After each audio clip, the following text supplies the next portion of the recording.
Hello everyone! In this video, I'll show you how to add your Instacart Shopper digital card to Apple Wallet.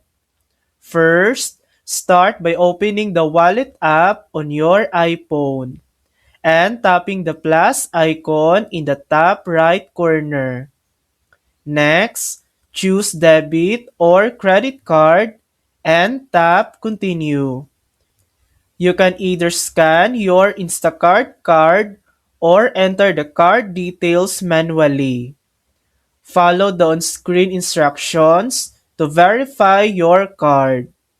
Once verification is complete, your Instacart Shopper digital card is ready to use with Apple Wallet.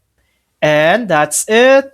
Adding your Instacart Shopper digital card to Apple Wallet is quick and easy. Thanks for watching. If this video helped you, please like and subscribe for more helpful tutorials.